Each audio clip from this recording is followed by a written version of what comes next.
नमस्कार, आप देख रहे हैं सिटी न्यूज़ 18। मैं हूं जेके आसू। इस वक्त हम ब्रह्म कुमारी आश्रम में मौजूद हैं। छतरपुर का ये ब्रह्म कुमारी आश्रम है। आप हमारे साथ आएंगे तो हम आपको दिखाएंगे। यहाँ पर बहुत बड़ा ब्रह्म कुमारी आश्रम का हॉल है। आप हमारे साथ देख सकते हैं इस हॉल में 12 ज्योतिर्लिंग की झांकियाँ बनाई गई हैं। हर बार ऐसा होता है कि यहाँ पर कुछ ना कुछ हमें खास देखने के लिए मिलता है। ब्रह्म कुमारी बहनें दिन रात मेहनत कर हमारे लिए कुछ ऐसी चीज़ें तैयार करती हैं जिनके दर्शन हमें साक्षात हो पाएँ। हमारे बीच कल्पना दीदी मौजूद हैं। उनसे हम जानेंगे कि आपने ये झांकी बनाई है तो कैसे बनाई है। और पहले तो आपका बहुत बहुत स्वागत है हमारे चैनल पर। ये आपने किसी झांकी यहाँ पर बनाई। दीदी, आपसे जानना चाहेंगे यहाँ पर 12 ज्योतिर्लिंग तैयार किए गए हैं तो कैसे, कितनी मेहनत की है? पहले तो आप सभी को बहुत बहुत नमस्कार और बहुत बहुत धन्यवाद कि आपने इस झांकी की तारीफ की। और ये जो 12 ज्योतिर्लिंगम है, 12 ज्योतिर्लिंगम हमारे भारतवर्ष में ये सबसे प्राचीन मंदिर माने जाते हैं, कहे जाते हैं।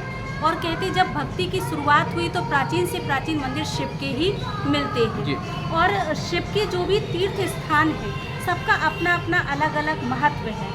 यहाँ पे जो सावन का पहला सोमवार हुआ तो हम लोगों ने विचार किया, जो 22 तारीख को था, कि सबको पहले दिन ही 12 ज्योतिर्लिंगम के दर्शन मिले। तो हम लोगों ने सबसे पहले संत समाज को बुला के विधिवत इनका पूजन करा के यहाँ पर स्थापित किया। और 22 तारीख से लगातार अभी तक चल रहा है। और लगातार हर दिन कम से कम 800-900 लोग यहाँ पे पहुँच रहे हैं। 22 तारीख से बहुत सारे लोगों ने लाभ लिया।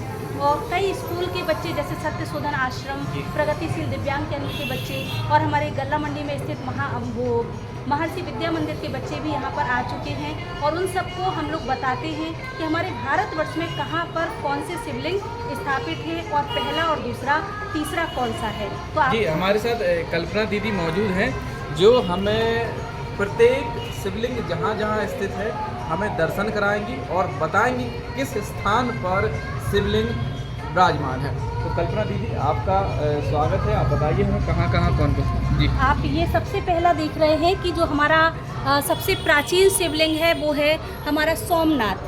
यह सोमनाथ हमारे सौराष्ट्र के सोमनाथ मंदिर जो है ये सबसे पुराना प्राचीन माना जाता है।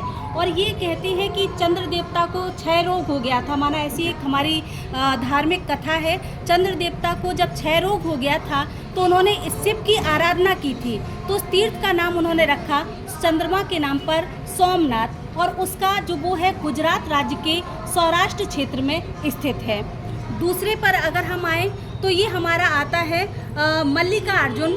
यह आंध्र प्रदेश में कृष्णा नदी के तट पर श्रीशैल नाम के पर्वत पर स्थित है, जिसका नाम है मल्लिकार्जुन।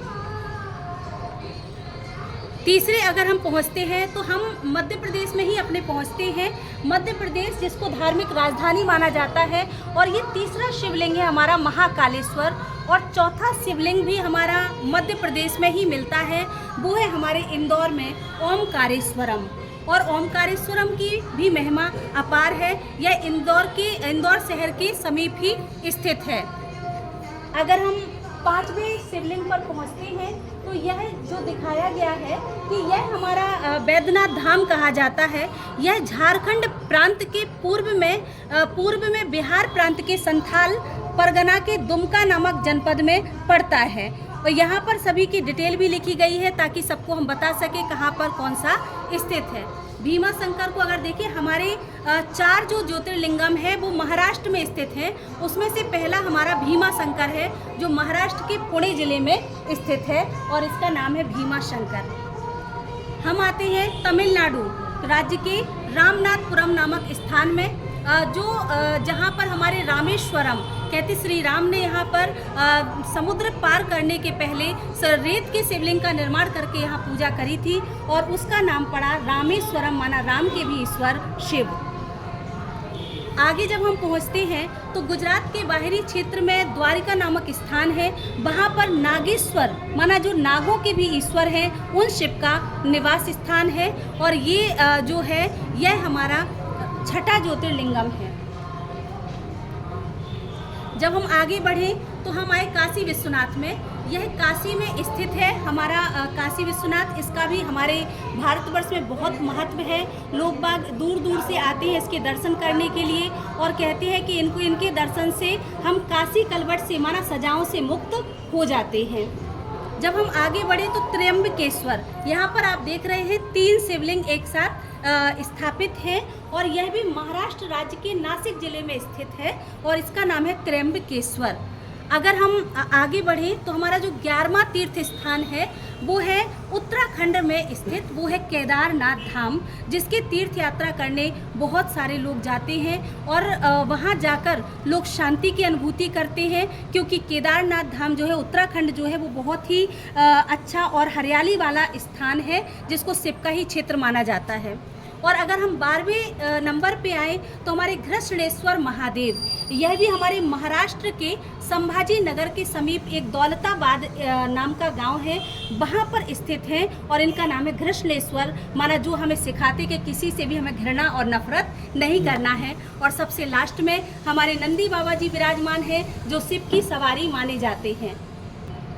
ये देखिए, दीदी ने हमें बहुत अच्छी जानकारी दी है। हमें एक जगह पर 12 ज्योतिर्लिंग के दर्शन हो जाएं और उनके बारे में जानकारी हो जाए तो सावन के महीने में इससे बड़े पुण्य लाभ कोई भी नहीं होगा।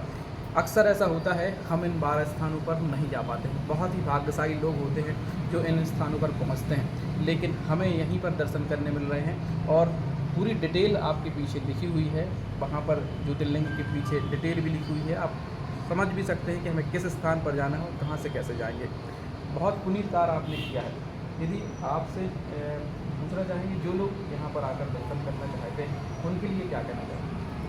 जो लोग भी आते हैं बड़ी श्रद्धा भावना से आते हैं और सुबह से ही यहाँ पे लोगों का आना जाना शुरू हो जाता है और रात्रि 9 बजे तक भी ना तो इस हॉल की लाइट बंद होती, ना पंखा बंद होते हैं और ना हम लोग बंद होते हैं, क्योंकि जो भी आता है तो उनको हम लोग समझाते हैं कि किनका क्या महत्व है, कहाँ पर स्थापित है, क्योंकि हम लोगों को भी लगता है कि लोग हमारी भारतीय संस्कृति को पहचाने, संस्कार को पहचाने। जो लोग दूर दूर जाते हैं कि बोले इस हिल स्टेशन जाना है, इस हिल स्टेशन जाना, वहाँ पे जाना है, विदेश जाना है, लेकिन हम लोग सोचते हैं कि हमारे भारत में भी तो देखिए कि क्या है।